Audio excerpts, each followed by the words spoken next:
ऐसी की सभी को।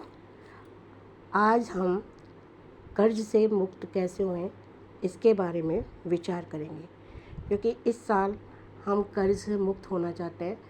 अपने हर परेशानियों से जो कर्ज के द्वारा आती है उससे हम मुक्त होना चाहते हैं। तो हम उसे कैसे ख़त्म करें, तो उसके लिए मैं आप लोगों की मदद करूंगी पवित्र बाइबल के द्वारा, जिसमें बताया गया है। तो चलिए पहली बात मैं बताती हूँ आप लोगों को। अगर आप लोगों के पास कॉपी और पेन है तो प्लीज़ उसमें लिख लीजिएगा। अपने खर्च को कम करें। बाइबल में बताया गया है अपने खर्च को सबसे पहले कम करें। दूसरी बात बताई गई है कि जितनी आयत है उससे कम खर्च करें। हम अगर 500 रुपये कमाते हैं तो हमें उससे सिर्फ 100 रुपये ही खर्च करने चाहिए। ये दूसरी बात बाइबल में बताई गई है। तीसरी बात बताई गई है दूसरों की बढ़ोतरी में प्रसन्न होना। जो खुदा खुद चाहता है कि आप जितनी दूसरों के बढ़ोतरी में जितनी तरक्की में आप खुश होंगे, आपके जीवन में उससे 10 गुना 1000 गुना आपके पास लौट के आएगा। चौथी बात है जो ज़रूरत हो उसे ही लें। हम क्या करते हैं ज़िंदगी में बहुत सी चीज़ें ले लेते हैं जो हमारे कोई काम नहीं आता है, लेकिन फिर भी हम उसे ख़रीद लेते हैं, हमारे पास ले लेते हैं। यानी जब हमारे पास पैसा नहीं होता है, कम पैसा होता है, फिर भी हम टीवी मोबाइल हम ज़्यादा कीमत की ले लेते हैं। जैसे अगर हमें मोबाइल सस्ते कीमत में चाहिए, हम 10-15 हज़ार में भी अगर हम मोबाइल से काम चला पाते हैं, लेकिन हम उससे दुगुना तिगुना चौगुना ले लेते हैं और उधार करके लेते हैं, कर्ज करके लेते हैं, जो हमारी ज़िंदगी में परेशानी लाती है। पांचवा है प्रभु पे विश्वास करना। प्रभु मेरा चरवा है, मुझे कोई घटी नहीं होगी। अगर बाई चांस आपसे कोई गलती हो भी जाती है, आपने अगर कर्ज ले भी लिया है बाई चांस, तो आप प्रभु पे विश्वास करिए, वो आपके रास्ते खोलेगा। आप इस पवित्र बाइबल को पढ़िए, इसमें जो लिखा हुआ है उसे पढ़िए। मैं आपको ये भी बताऊंगी इसमें कौन सी पत्री है जिससे आप बाइबल को पढ़ के, उसको पत्री को पढ़ के आप अपनी ज़िंदगी से इस परेशानी से निकल सकते हैं। छठा है थोड़े में खुश रहना। अगर हमारे पास 200 रुपये हैं, 500 रुपये हैं, अगर हम सूखी रोटी खा रहे हैं आज, तो कोई बात नहीं, कल हम घी की रोटी खाएंगे, हमारा प्रभु हमें घी की रोटी खिलाएगा। अगर हम 2 कपड़े हमारे पास है तो कोई बात नहीं, कल हमारे पास 4 कपड़े होंगे। लेकिन कैसे होंगे? हम 2 कपड़े से हम मेहनत करें पहले, उसके बाद हम वो 4 कपड़े खरीदें। जब हमारे पास अगर 1000 रुपये हैं, 5000 है, तो हम 1000 रुपये का सामान खरीद सकते हैं। तो हम इसमें खुश रहें, थोड़े से में हम खुश रहें। सातवां है एक दूसरे की सहायता करना। आमीन। हमें एक दूसरे की सहायता करनी चाहिए। अब आप बोलेंगे कि मैं आपको बाइबल से तो बता ही नहीं रही हूँ, तो आप प्लीज़ खोलिए गलातियों 6 का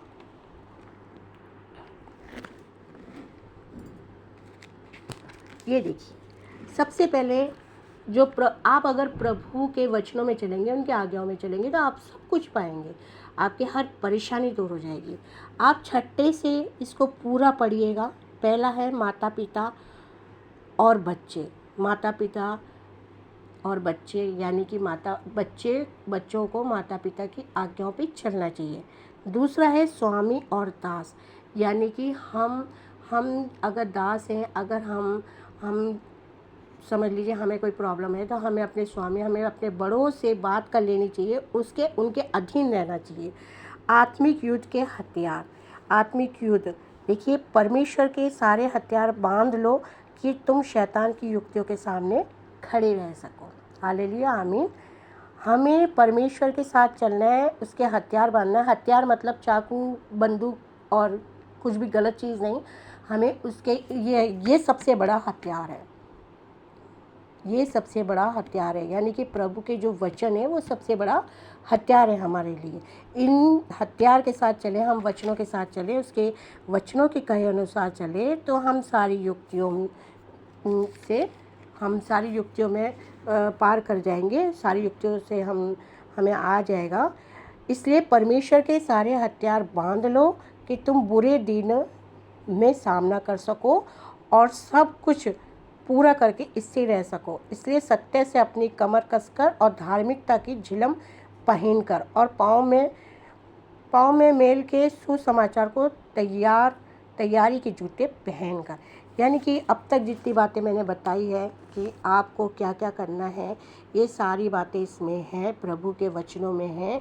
आप इन वचनों को पढ़िए और इन वचनों के अनुसार चलिए और अपने जितने भी कर्जे हैं उनको ख़त्म करिए। सबसे पहले मैंने बताया था आपको बताया कि अपने खर्चों को कम करिए। दूसरा बताया अपनी आय जितनी हो उतने ही कम खर्च करिए, उसके अनुसार करिए। दूसरों की बढ़ोतरी में प्रसन्न होइए। और चौथा बताया जो ज़रूरत हो उसे ही लीजिए, प्रभु पे विश्वास करके चलिए, उसे अपना चरवा मानिए और थोड़े में ही खुश रहिए, एक दूसरे की सहायता करिए। हालेलुया। आप लोगों को शायद समझ आ गया होगा कि हमें अपने कर्जे से कैसे मुक्त होना है।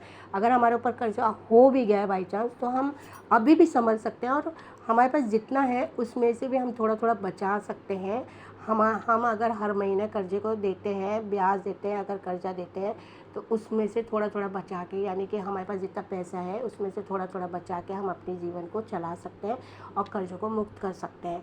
यानी कि हमारा अगर खर्चा 2000 है महीने का, तो हम 1000 रुपये बचा कर थोड़े थोड़े कार्य को करके, थोड़े थोड़े खर्चों को करके हम 1000 रुपये को बचा सकते हैं और हज़ार करके हर महीने को हम कर्जों को ख़त्म कर सकते हैं। और सबसे बड़ी बात है, हम इस पवित्र बाइबल के अनुसार, हम पवित्र ग्रंथ के अनुसार, इन पत्रियों के अनुसार हम इन पत्री को सुने, पढ़ें और विचार करें और हमें अगर कुछ समझ नहीं आता है तो हम अपने गुरु से समझें सारी बातों को। हालेलुया। मैं यहीं इन वचनों को आमीन बोलूँगी। धन्यवाद प्रभु का।